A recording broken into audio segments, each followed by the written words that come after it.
Саламатсыздарбы, прямой эфир. Ошо прямой эфирге чыгып бериңиздер, бөлүшүп бериңиздер. Прямой эфирди жүргүзөлү. Азыр Ленинский налоговый инспекцияданмын. Азыр ошол Ленинский налоговый инспекция баягы продолжение темы дегенде болот. Азыр ошол теманы азыр көтөрөйүн налоговый инспекцияда. Ошол налоговый инспекциянын калпы чыгыш керек. Мына бияктан дагы азыр эфирге кирсин. Майров аке, салам алейкум. Поделимся. Делиться этип койсоңуздар, урматтуу достор. 4 киши кирди, эфирде 4 киши. Делиться этип коюңуздар. Азамат, ассаламу алейкум. Майыр Шербакунов, товарищ полковник. Кандайсыз? 6 человек бөлүшүп койсоңуздар, бөлүшүп, азыр мына налоговый инспекциядамын. Налоговый инспекциядан прямой эфир жүргүзөйүн. Могу жерде да налоговый инспекциянын машинеси го биякта турганы мен. Тема налоговой инспекции в продолжение темы о том, что контрольно-кассовые аппараты, электронный штраф, и вы увидите, сколько людей. И интересная ситуация, то, что бияктан көп элдер азыр эмне экенин өзүлөрү түшүнбөй атат. Но мен ошолордун баарын мындай эле көрсөтүп кетейин. Анан дагы могу жерде кызыктуу нерсе болду. Момундай налоговый инспекцияда момундай машиналар бар экен деп көрсөтүп, 200-кылар бар экен, ичинде коросунда турат. Ошону менен урматтуу достор, вот 20 киши эфирде карап койсоңуздар, бөлүшүп койсоңуздар. Мен Ленинский налоговый инспекцияда жүрөм. Мына азыр Ленинский налоговый инспекцияга кирели. Кызык нерселер. Биякта бир эле банк бар экен, төлөмдөрдү ала турган. Бир эле банк, условиялар жок, бир эле банк турат. Андан тышкары биякта ксерокопиялар болсо дагы, ксерокопияга тиякта өзлөрдө налоговый инспекция ксерокопия турса, айтат экен, силер бияктан ксерокопия кылбайсыз, барыла деп туруп адресин көрсөтүп коет экен, аны да көргөзөбүз. Поэтому, урматтуу достор, бөлүшүп койсуңар. Акылбек Сариевич, барыңар бөлүшүп койсоңуздар. Сейчас буду смотреть налоговую инспекцию. Вот налоговая инспекция. Мына элдер турат. Булар өзүлөрү эле түшүнбөй атат, эмне болуп атканын. Монда индивидуальный предпринимательдерге баарын кыйнап атыптыр. Мына баарын тең көрсөтөйүн. Вот. Могу жерде мындай кирели.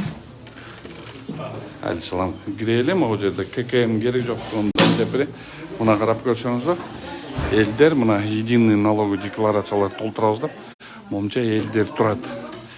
Жооп бересиңер десек, жооп бербейт эч ким. Мына могу жерде болгону бир окно, 2 окно иштеп атат, калган окнолордун баары бош. Эл болсо, мондай талпа менен турат. Мынакей карап көрсөңүздөр. Вот.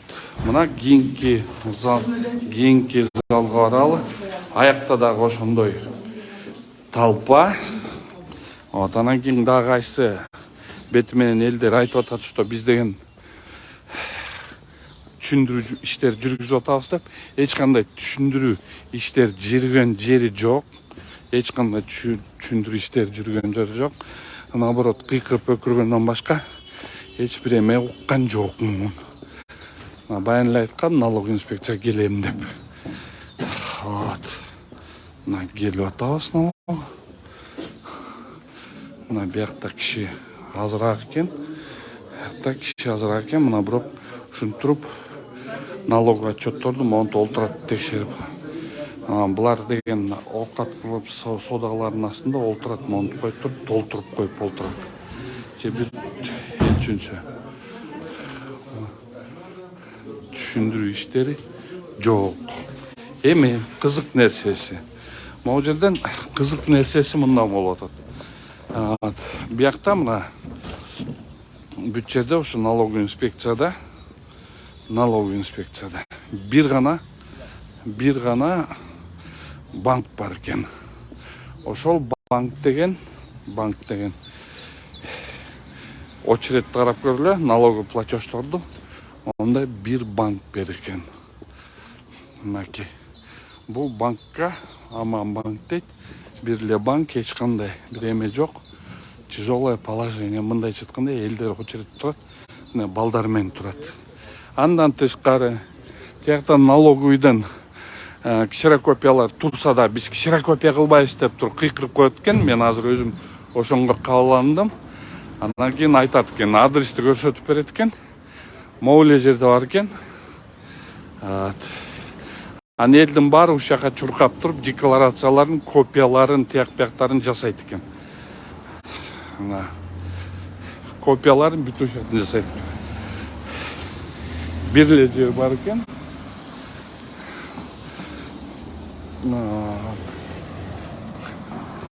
Мына ушул жака жиберет экен, налоговый инспекторлор бүт бар ушул жака жиберет экен. Бир гана жерге. Мына биякта декларациялар толтуруш үчүн, копиялар жасаш үчүн, копияларды жасаш үчүн мына мондай очередь көрдүңөр. Мынакей. Муну вы для чего это сделали? Здесь сделали. А вам бланки налоговая инспекция вам не предоставила, да? Налоговая инспекция не предоставила вам бланки, да? Вот, пожалуйста. Карап көрүңүздөр. Кандай болуп атат очередь. Мына ошондой. Ушундай кызыктуу нерселер болуп атат. Анан кийин могу жерде бир-эки күнгө кезиктим. 23-жылы ачылыптыр фирмасы. Ошол фирмасы ачылганда эле 4% сразу төлөп салыптыр налоговик. Эмнеге төлөп салдың десем, ошонтур налоговый инспектор айтты дейт. Айтты дегенде, ошо налоговый инспектор айтты дегенде, квитанциясын жийиттин квитанциясын берсинчи. Төлөнгөн 4% төлөнгөн свидетельствосын. Вот ошолордун бардыгын налоговый инспекция төлөрдүн астында биринчи айтып бериш керек да, что 23-жылы фирмаң жаңы ачылса, анан сенден 1% төлөйсүң деген нерсе болуш керек. Ал 1% эле төлөй турган нерсени налоговый инспектор 4% төлөйсүң деп туруп 4%-ын төлөп салыптыр. Мына азыр мен силерге ошол документинде көргөзөм. Просто ким эметпей атат. Так. Ана берсең. Коркуп атат, анткени налоговый инспектор эртең кайра мени жайлайт деп туруп уже коркуп атышат. Өзүлөрү эфир бергенден коркуп атышат. Дагы ит кылабызбы деп. Ошондо айтып койсоңуз, мен сиздин бетиңизди көрсөтпөйүн. Сиз кайсы жылы ачылдыңыз? 2023-тün февралында ачылды. 2023-тün февралында ачылып атасыз тура. Анан сизге налоговый инспектор эмне дейт? Сага түшкөн акчадан 4% единый налог төлөйсүң деп.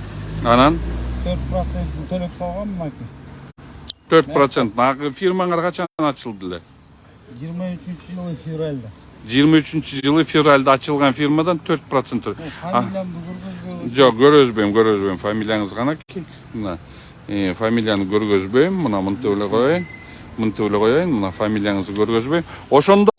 Ошондо 23-жылы ачылсаңыз, 420 салык кодексинин 423 беренесине ылайык силер деген азыр 1% төлөшүңөр керек тура. А силер 1% төлөтпөй, силерден налоговый инспектор 4% төлөтүп алды. Төлөсөңөр отчетуңарды албайм деп, ошондо мына могуну чыгарып атасыңар да, мына 67 000 деп туруп, мына төлөтүп атат. Мына ушундай случайлар көп болуп атат. Просто элдер уже налоговыйдын өзүнөн коркот экен. Коркконунан эметпейт экен да. Анан ошону менен мына ушундай ситуация. Эми ушуну кандай түшүнсө болот? Кечеки баянды айткан немелериңер. Мына могу жерде дагы шылуун балдар олтурат. Бухгалтерлер бар тең биз эле жасап беребиз, налоговыйдан биз эле жасап беребиз дейт экен. Анан элдер акча төлөйт экен. Алар деген ошо единый накладнойго тияк-биягына баарын толтуруп берет экен, единый счет фактураларга толтуруп берет экен баарын. Ошонго да акча төлөйт экен. Ошону мен жана көрсөтүп кеткен жана орустар, бир орус киши турду, ошол жерде олтурду. Ошол мен соода кыламбы же ушинтип налоговыйда эле саат сайын жүрө беремби бир күн деп туруп ушундай сөздөр болуп атат. Могу жерде ошо айтып атпайм. Бир эле банк турат. Банкта очередь өзүңөр көрдүңөр. Ксерокопия менен кагаздар менен камсыз кылган жери жок налоговый. Бияктан келип алып туруп ксерокопияларды көрсөттүм уже. Мына эми урматтуу Садыр Нуркожоевич, Акылбек Жапаровдун ушундай бир сизге калп айтып атканда бир далилин айтып берейин да сизге. Ушундай калп айтып атат сизге. Сизге деген сизди деген атайын ушундай эл жаман көрсүн деп туруп саботаж кылып атат. Ошон үчүн өзүңүз карап көрүңүз. Жакшы алыңыздар. Налоговый инспекция, Ленинский район. Налоговый инспекция, Ленинский район.